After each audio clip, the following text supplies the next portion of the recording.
রাষ্ট্রের এই যে সক্ষমতা অর্জন, আমরা বাংলাদেশ নামক রাষ্ট্রের আমাদের সামরিক শ্রেষ্ঠত্বের ব্যাপারে বাংলাদেশে একটা বিরাট শ্রেণী আছে যারা দেখবেন সব সময় আপনাকে বলবে আমাদের এই গরিব রাষ্ট্র, ছোট রাষ্ট্রের সেনাবাহিনী রাখা দরকার নাই, এত হাতি পোষার দরকার নাই, অস্ত্র দরকার নাই। মানে ওদের কথা হচ্ছে যে কোনো না কোনোভাবে তুমি একদম সিভিলিয়ান থাকো, ভারত যখন খুশি যেভাবে খুশি তোমাকে ধর্ষণ করে চলে যাবে, তোমার যেন বাধা দেওয়ার কোনো ক্ষমতা না থাকে। এরা হচ্ছে দুর্বৃত্ত, এরা জাতীয় শত্রু, এগুলোকে চিনে রাখতে হবে। আমার রাষ্ট্রীয় সার্বভৌমত্ব, আমার 56,000 বর্গমাইল, এটা অনেক বড় দেশ, ছোট দেশ বিশ্বের প্রেক্ষাপটে, কিন্তু দেশ হিসাবে এটা অনেক বড়। ইসরায়েল আমাদের চেয়ে অনেক ছোট, কিন্তু গোটা দুনিয়াকে নাকে দড়ি দিয়ে ঘুরানোর সক্ষমতা অর্জন করেছে। কেন? তাদের কয়েকটা শক্তি আছে, তাদের সামরিক শ্রেষ্ঠত্ব আছে, তাদের ইন্টেলেকচুয়াল সুপিরিয়রিটি আছে, বিজ্ঞান এবং প্রযুক্তির সুপিরিয়রিটি আছে, তারপরে তাদের বৈশ্বিক বন্ধু আছে, সেটা ভিন্ন কথা।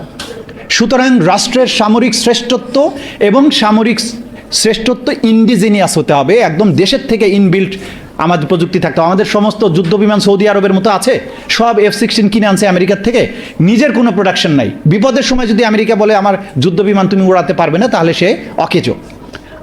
আপনার বিদেশ থেকে কিনে আনা জিনিস দিয়ে আপনি কখনো যুদ্ধ করতে পারবেন না। বিপদের সময় সে আপনাকে স্পেয়ার পার্টস দিবে না, বিমানের প্রযুক্তি দিবে না। স্পেয়ার পার্টস না দিলে আপনার F-16 মাটিতে গ্রাউন্ডেড হয়ে থাকবে। সামরিক শ্রেষ্ঠত্ব ছাড়া সার্বভৌমত্ব যে রক্ষা করা যায় না, সেটার বড় সাম্প্রতিক সময়ের বড় উদাহরণ হচ্ছে ইরান। সবাই ভেবেছিল যে মার্কিন যুক্তরাষ্ট্র আক্রমণ করলে তারা ছিন্ন বিচ্ছিন্ন হয়ে যাবে, ইসরায়েলের গাজাতে তারা যে পরিস্থিতি তৈরি করেছে সেরকম সিচুয়েশন হয়ে যাবে, কিন্তু আমরা ফলাফল দেখলাম সম্পূর্ণ উল্টা।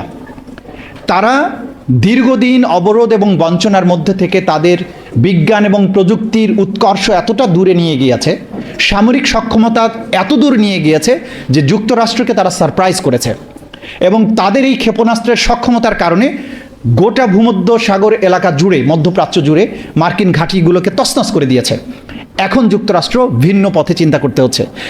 ব্যাটেলগুলোর ইন্ডিভিজুয়াল রেজাল্ট কী হবে সেটা ভিন্ন কথা। Iran already won the war. এইটা কেন হয়েছে? ইরান যুদ্ধে জিতে গেছে, এখন ছোটোখাটো ব্যাটেলে তারা কোনো জায়গায় হারতে পারে, জিততে পারে, সেটা কোনো বড় ডিফারেন্স মেক করবে না। রাষ্ট্রের এই যে সক্ষমতা অর্জন, আমরা বাংলাদেশ নামক রাষ্ট্রের আমাদের সামরিক শ্রেষ্ঠত্বের ব্যাপারে বাংলাদেশে একটা বিরাট শ্রেণী আছে যারা দেখবেন সব সময় আপনাকে বলবে আমাদের এই গরিব রাষ্ট্র, ছোট রাষ্ট্রের সেনাবাহিনী রাখা দরকার নাই, এত হাতি পোষার দরকার নাই, অস্ত্র দরকার নাই। মানে ওদের কথা হচ্ছে যে কোনো না কোনোভাবে তুমি একদম সিভিলিয়ান থাকো, ভারত যখন খুশি যেভাবে খুশি তোমাকে ধর্ষণ করে চলে যাবে, তোমার যেন বাধা দেওয়ার কোনো ক্ষমতা না থাকে। এরা হচ্ছে দুর্বৃত্ত, এরা জাতীয় শত্রু, এগুলোকে চিনে রাখতে হবে। আমার রাষ্ট্রীয় সার্বভৌমত্ব, আমার 56,000 বর্গমাইল, এটা অনেক বড় দেশ, ছোট দেশ বিশ্বের প্রেক্ষাপটে, কিন্তু দেশ হিসাবে এটা অনেক বড়। ইসরায়েল আমাদের চেয়ে অনেক ছোট, কিন্তু গোটা দুনিয়াকে নাকে দড়ি দিয়ে ঘুরানোর সক্ষমতা অর্জন করেছে। কেন? তাদের কয়েকটা শক্তি আছে, তাদের সামরিক শ্রেষ্ঠত্ব আছে, তাদের ইন্টেলেকচুয়াল সুপিরিয়রিটি আছে, বিজ্ঞান এবং প্রযুক্তির সুপিরিয়রিটি আছে, তারপরে তাদের বৈশ্বিক বন্ধু আছে, সেটা ভিন্ন কথা। সুতরাং রাষ্ট্রের সামরিক শ্রেষ্ঠত্ব এবং সামরিক শ্রেষ্ঠত্ব ইন্ডিজিনিয়াস হতে হবে, একদম দেশের থেকে ইনবিল্ট আমাদের প্রযুক্তি থাকতে হবে। আমাদের সমস্ত যুদ্ধ বিমান সৌদি আরবের মতো আছে, সব F-16 কিনে আনছে আমেরিকার থেকে, নিজের কোনো প্রোডাকশন নাই। বিপদের সময় যদি আমেরিকা বলে আমার যুদ্ধ বিমান তুমি উড়াতে পারবে না, তাহলে সে অকেজো।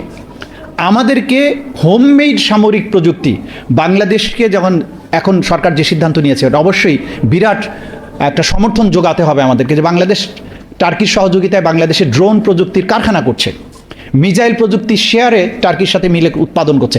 এটা হচ্ছে সক্ষমতা বিল্ডিং।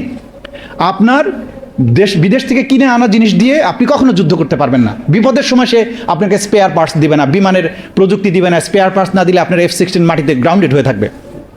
সুতরাং এই সামরিক সক্ষমতা আমাদের অর্জন করতে হবে। সরকার যেটা সিদ্ধান্ত নিয়েছেন আমি সাধুবাদ জানাই। চট্টগ্রাম অঞ্চলে যে প্রতিরক্ষা কারখানা করা হচ্ছে, এইটা সামরিক সক্ষমতা এবং রাষ্ট্রের সার্বভৌমত্ব রক্ষার দিকে একটা পদক্ষেপ। এই জিনিসগুলো আমাদের অবশ্যই অ্যাপ্রিসিয়েট করতে হবে।